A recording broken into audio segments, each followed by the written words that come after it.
It's a trip worth taking.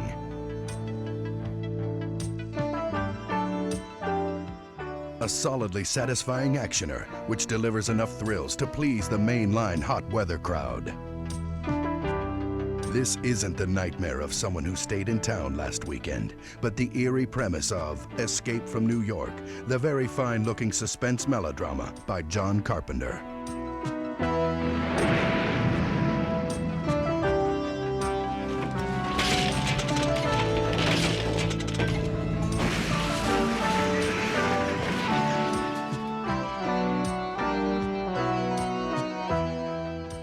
Got basically two kinds of films. One is a utopian, where you have some bright, happy future that we all want to have, and the other is the dark one. And Escape from New York is extremely dark. It's about a police state, and it's about the world's biggest, most vicious prison.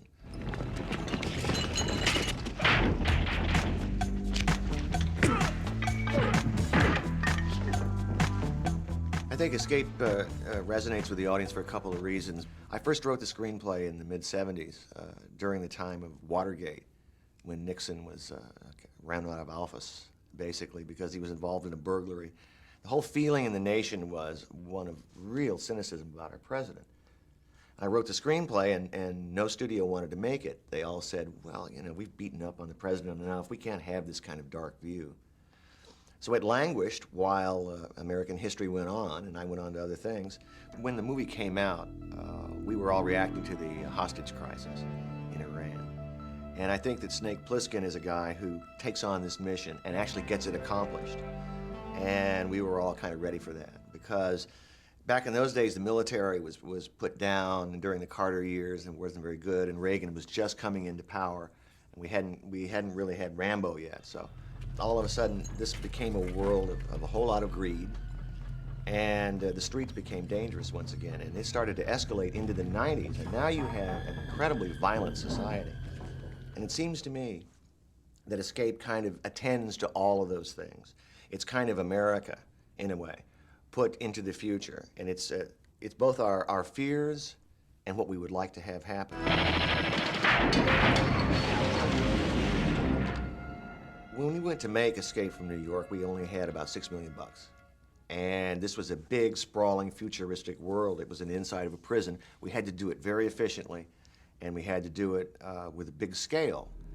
1977, there was a big fire in St. Louis. It burned out a whole bunch of downtown. So we decided, hey, let's move in there and make that New York, because it's basically an Eastern look. We shot at night.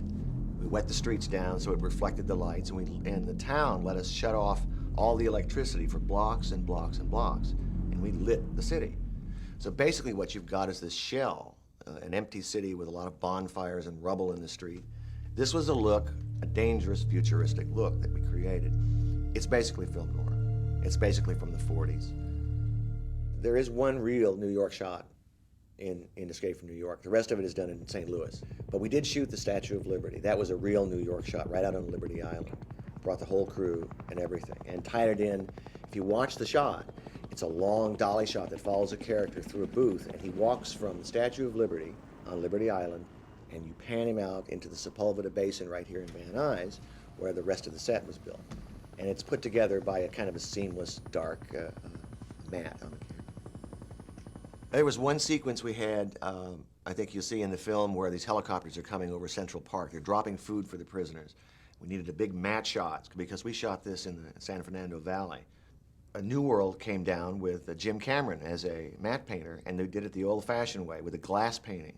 You put up a piece of glass in front of the camera and you paint on it. And so he was out there in the middle of the daytime painting New York in the background.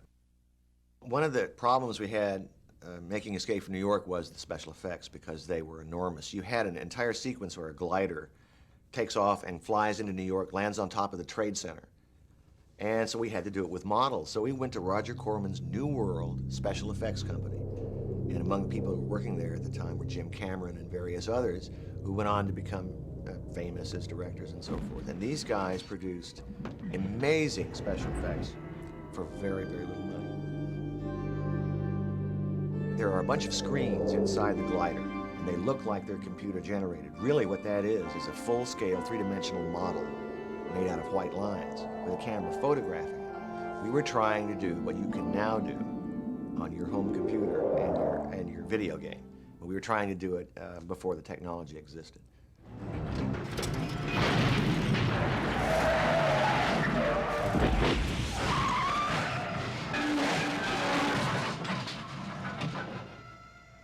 Talking about Escape from New York, I have to really bring up Nick Castle. He brought something to this movie that wasn't there before. This was basically a straight action film, and at one point I realized it really doesn't have this kind of crazy humor that people from New York would expect to see. So I asked him to come and write it with me. He's an old school pal from USC. We went to film school together. His background is his dad was a choreographer and a lot of song and dance stuff, and he brought in the whole Broadway element. Snake goes into a theater, and up on the stage, prisoners are doing a very, very bad song and dance.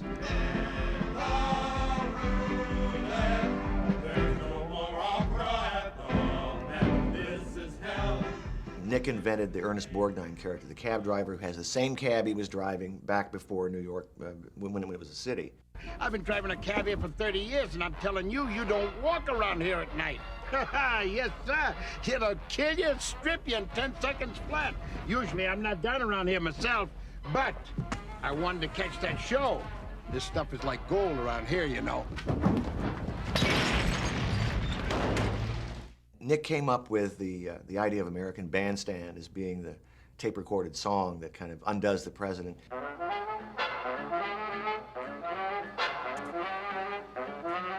His skewed sense of humor was something I think that we needed in this movie in order to not make it quite so bleak. In other words, there were things you could laugh at, there were things you could hang on to.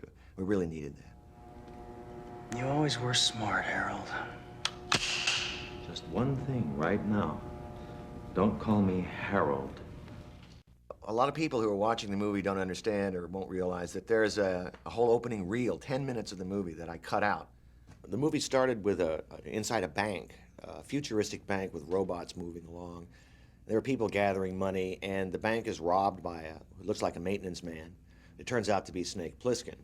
And he runs down a corridor and up through the desert and into a subway station.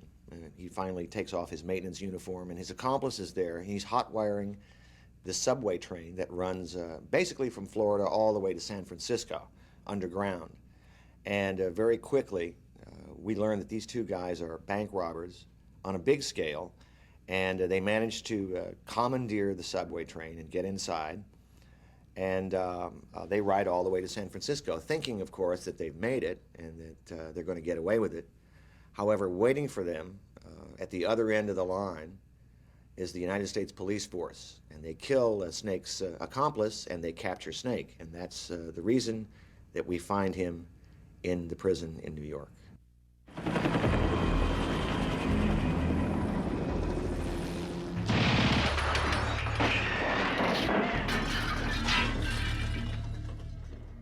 Escape from New York was an action science fiction picture, but basically, if I had to be really honest with you, it's a Western.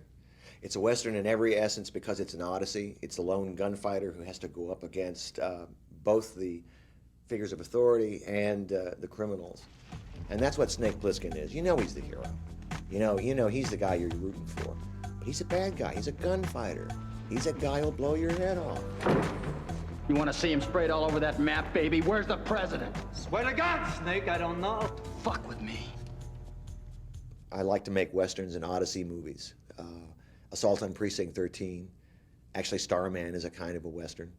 And the movie I'm just making now, In the Mouth of Madness, is basically an odyssey Western. It's a balls-out horror movie, okay? But it has Western elements to it.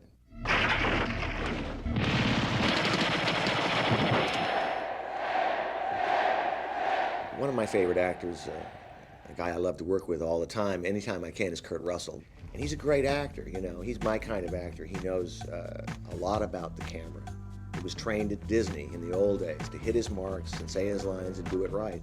Now, at the time, I had to convince the studio, give Kurt Russell a chance to play a tough guy. He was this Disney kid, and he had been Elvis, but, you know, he really wasn't known in the movie business. And he just did a great job. He actually kind of did Clint Eastwood. When I get back, I'm gonna kill you. And he had this great idea for Snake Plissken.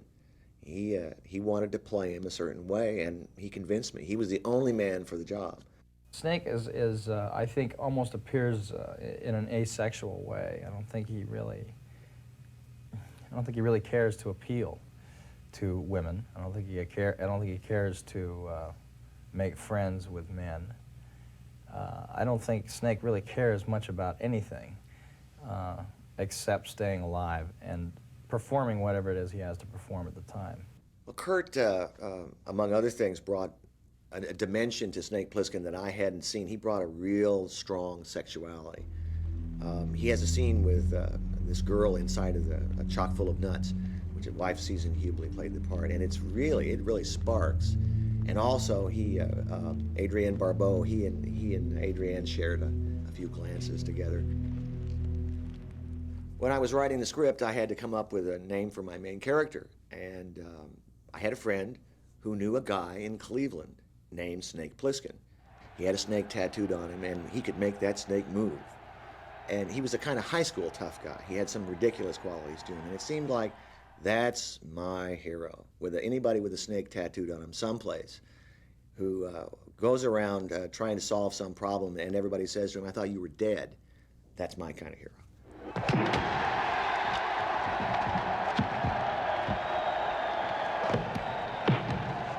One of the most difficult scenes to shoot was the match between Snake and this giant guy, okay?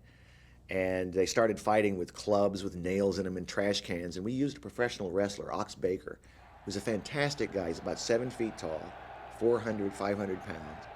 And the idea was they were supposed to beat the hell out of each other, except it's a movie. Well, Ox, not having done a movie, he laid into Kurt. He was bashing him, and Kurt said, "You know, you gotta calm down, man. Take it easy." If you look at the film, you'll see a couple of shots in there where Kurt is actually fighting for his life. He's putting that trash can lid up because Ox is laying into him. So finally, Kurt had had enough.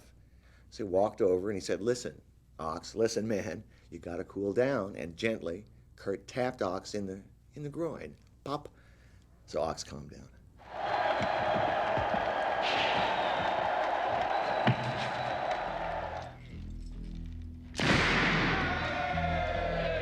What did I teach you? You are Duke of New York. You're A #1. I can't hear you. You are the Duke of New York. You're A #1. One of my favorite actors is Donald Pleasance. I'd used him in Halloween. I just think he's a great actor. I've always loved him. I had to convince him to do the part of the President of the United States. He said, "Why me?" So I made up this long story about the fact that the President somehow got involved with Margaret Thatcher, and Reagan becomes a lord, and the President is basically their son. God save me and watch over you all.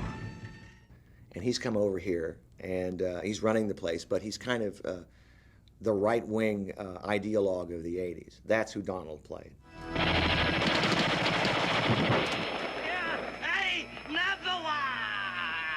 You're the Duke! You're the Duke! You're the Duke! A #1. I think Escape essentially is escapist entertainment. It's got a lot of things around it that are swirling, that kind of resonate in the mind. But really, it's an adventure picture, and I think that's why people like it. They like it because it's funny. They like it because it's dark, and it's got a lot of action in it.